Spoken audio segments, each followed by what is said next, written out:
Welcome to this video, this time about the conversation editor.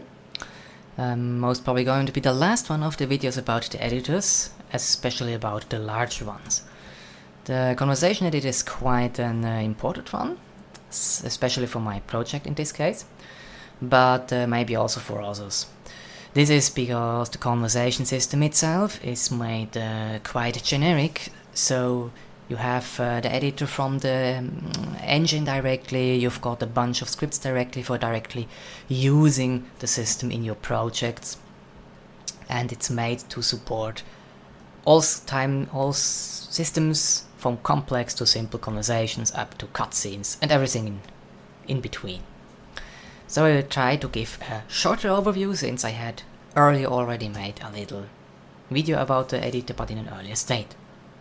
So, in general, the conversation system works in contrary to other systems with a listing system. So, put simple, we can say, make this as an example, conversations work like a script, like a movie script. That's the basic idea. So you don't work with a time sheet or a dope sheet, you work mostly with a script where you really say who is doing what, when, and so forth. This is especially useful for doing dynamic conversations which have the possibility to change. For example, here you can easily make dynamic conversations this way without having to time everything.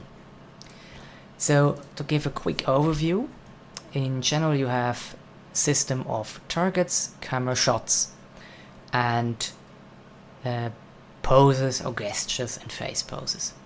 So simply put, you define targets, say where you aim something. For example, I'm working here mostly with movie maker terms, so you have close shots, long shots, medium shots.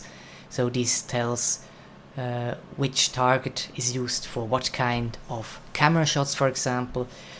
But you can use them for everything. So, for example, a close shot in this case would say use this actor, use this bone, and certain informations about where to place it.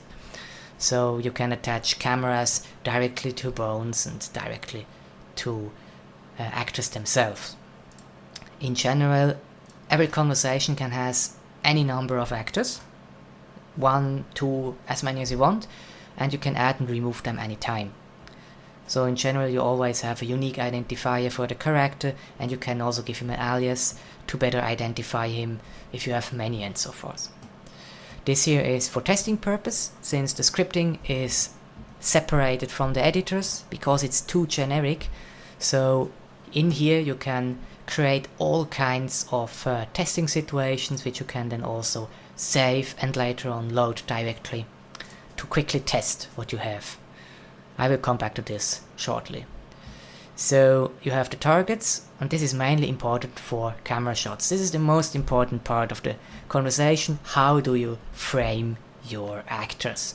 So in this case, for example, I have a medium 1/3 shot from the left side, and each camera shot defines 2 targets. The targets identify where is the camera attached to and where is it looking at. So in this case the camera is attached both to this actor, so it's a static camera, or you can also have these aligned shots. For example, a good example is the over the shoulder shot, which uses 2 different actors, so the camera is relative to one actor and to the other.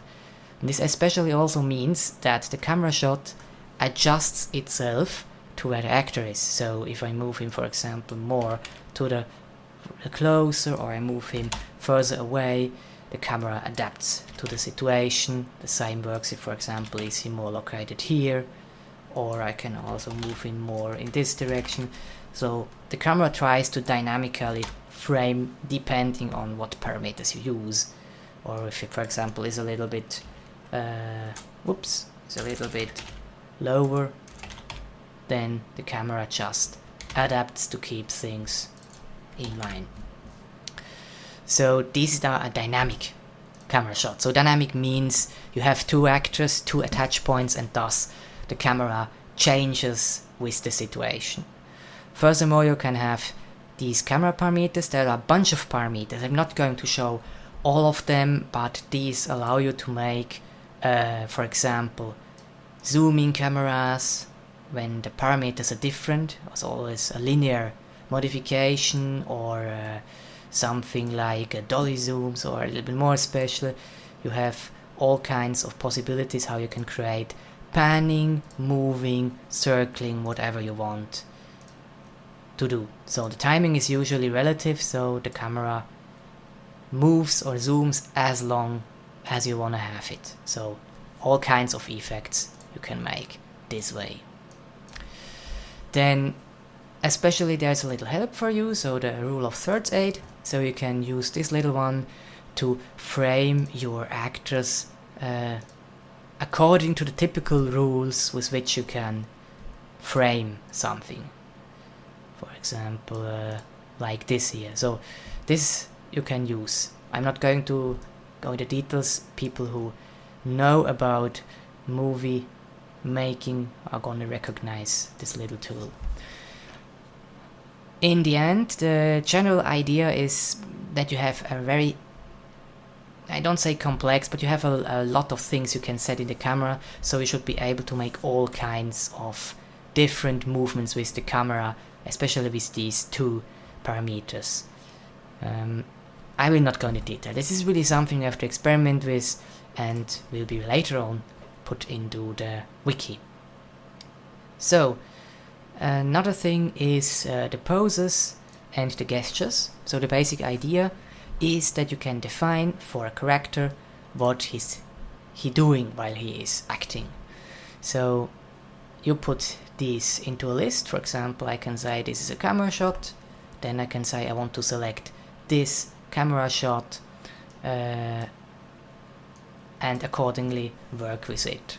And I can also say to talk. Now in this case I'm going to load a setup, because if the actor is not matching, you're going not to get anything useful out of it. So in this particular case, let's do play by candlelit again. So we can make the foreground example. I can say, let's take this camera here.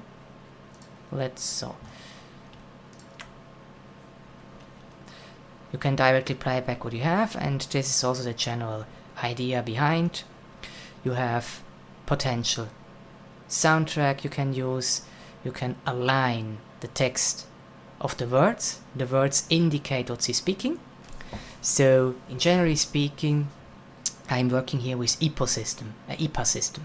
So I'm going to show this quickly. Player here. So you define for each word how the phonetics are in EPA notation.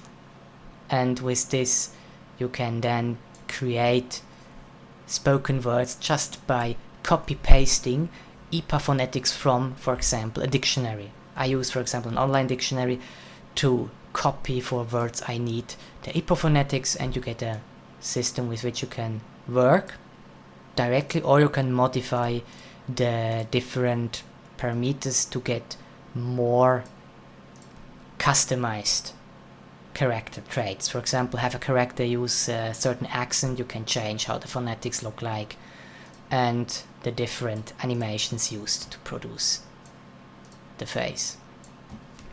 So the word simply defines what word to use, and this defines the movement of the mouth. The face pose indicates what the face is looking like. So the head and eyes look at simply indicate at what target are you looking according to the script. They use the same targets as the camera are using. Thus you can define a target for both the camera and the head and looking at. That's not a problem. And in general you can just define the duration and a pause. That's more or less the same. With the gesture you have the same. You can, for example, say I want to make him something like that. So I take this away. This is not so interesting right now. So be gone, be gone. And in this case it would make an animation for whatever duration I want to have it. So that's the basic system. So you have a basic pose and you can place animations on top of it and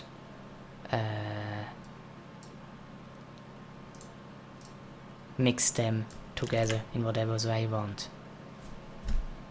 So in general this is not much to say about, mostly take it. So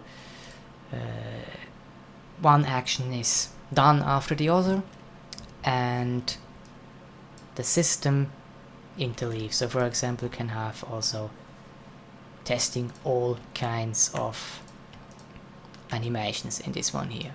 So that's mostly to create your animations, your conversation animations with, or how you want to say it. In general you have a bunch of potential actions, so you can make camera shots, you can make actors speak, you can interleave actors, you can make them talk at the same time if you don't let them wait for each other. You can work with variables and actor parameters to customize and modify how a conversation takes place. Work with triggers from the game, have choices. Player choice gives a list of choices the player can click on. Special ones like waiting, which loops a conversation, a bunch of actions while a condition is not true. This one here, for example, is I let him send an action to make the character walk towards a position, and I wait until he arrives there, and in the meantime I could play all kinds of actions I want. So it's quite dynamic. I can play audio snippets, send arbitrary commands to the actor or the game, and add various actors and coordinate systems. Coordinate system in general is used to define locations from a game world. So for example, if I'm here in the world editor, this scene here, for example, you can use all kinds of entities, like here where I want to put the camera so it looks down, perhaps this situation you will recognize, where something is going, or where a character is going to be placed during the animation.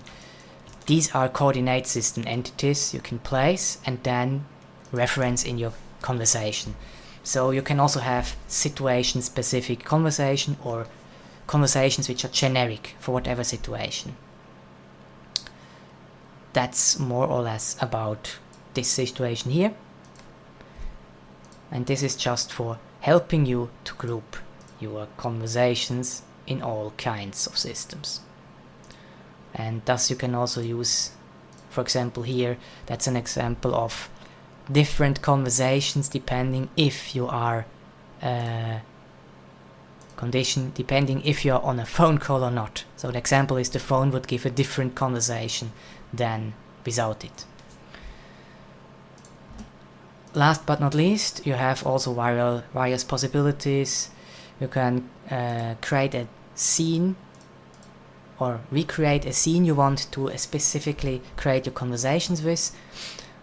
Save this situation and later retrieve it to work on, so you can quickly create various scenarios and adjust your conversations, place actors in, and all kinds of parameters and flags you can work with to test your conversations. This is also shown in the last video, so I'm not going into details here. That's just a lot of things, simulating game commands, simulating variables, simulating triggers, and so forth. So that's more or less the gist of the editor. Short this time, but there's not really much to say, because really this is something you have to work with, but perhaps you get a little bit idea how powerful this system actually is. You can really do a lot of things with it. So once this is released, I'm looking forward to see what people can make out of the system. Have a nice day!